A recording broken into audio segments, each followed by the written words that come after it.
ব্রহ্মাস্ত্র মারে,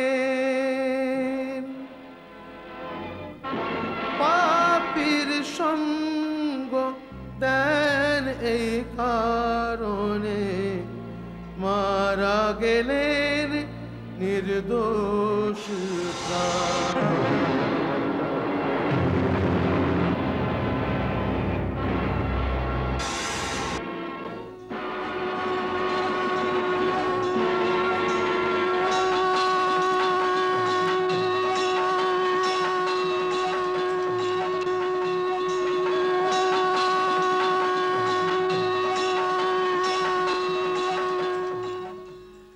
রাম সমর্থক রামজন, তনু মনে রামের সুগন্ধ, তথাপি কাদায় রক্তের এক অবিচ্ছিন্ন সম্বন্ধ।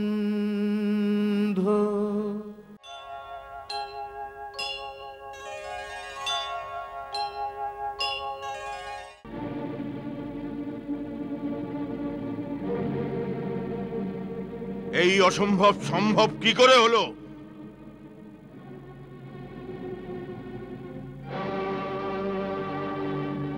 স্বপ্ন যা আমরা দেখতে পাচ্ছি, কেননা কুম্ভকর্ণের মৃত্যু হতে পারে না, হতে পারে না, হতে পারে না। এটাই সত্য সুরেশ্বর। রামের বাণ এই অসম্ভবকে সম্ভব করে দিয়েছে। শক্তির রথই সাগরকে অপূর্ব অতুলনীয় রামের বাণ আমাদের মহাবলী কুম্ভকর্ণ মহারাজকে ধরাশায়ী করে দিয়েছে। এটাই সত্য। আমাদের মহাবলী মহারাজ কুম্ভকর্ণ যুদ্ধভূমিতে চিরতরে শুয়ে পড়েছেন লঙ্কানাথ। এটাই সত্য।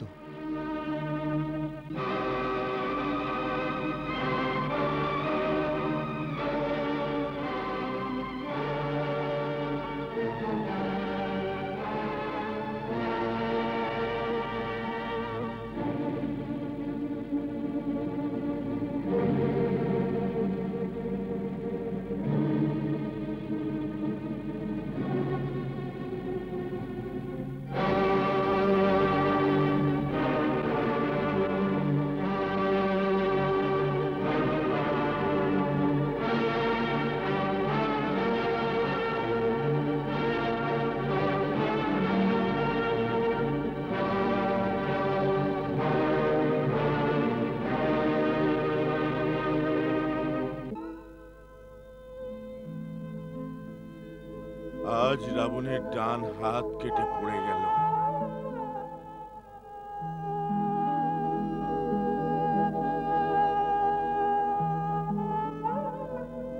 কুম্ভকর্ণ ভাই আমার, আমি ব্রহ্মার থেকে তোমার জেগে ওঠার জন্য একদিন এই কারণে চাইনি যে তুমি লঙ্কেশের মর্যাদা রাখতে প্রাণের আহুতি দিয়ে দাও।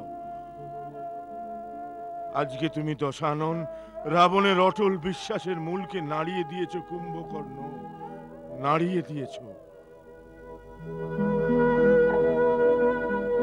দাদামশাই, আজ প্রথমবার আমার এই কথা মনে হচ্ছে যে একদিন আমি অসুর জাতির পরাক্রমের যে ধারা পৃথিবী আকাশ পাতাল 10 দিকে প্রসারিত করেছিলাম তার শেষ সময় এসে গেছে। অসুর জাতির অস্তিত্ব অনিশ্চিত হয়ে গেছে। না না পিতাশ্রী, ইন্দ্রের বজ্র, বিষ্ণুর সুদর্শন আর শঙ্করের ত্রিশূল অসুরদের অস্তিত্ব মেটাতে পারে না। সেখানে বেচারা রামের বাণ কি করবে? যুদ্ধে ওঠা পড়া লাভ ক্ষতি তো হয়েই থাকে, কিন্তু তাতে রাষ্ট্রের গতিবিধি তো রুদ্ধ হয়ে যায় না। এতে সন্দেহ নেই যে কুম্ভকর্ণ কাকার মৃত্যুতে আমাদের সবচেয়ে বড় ক্ষতি হয়েছে, কিন্তু বড় থেকে বড় যোদ্ধার মৃত্যুতেও দেশ তো হেরে যায় না। মহারাজ, এক পর্বত ভেঙে গেলে পৃথিবীতে প্রলয় তো নেমে আসে না। ভাই ইন্দ্রজিৎ ঠিকই বলেছে। ঘাত প্রতিঘাত না থাকলে যুদ্ধ কিসের?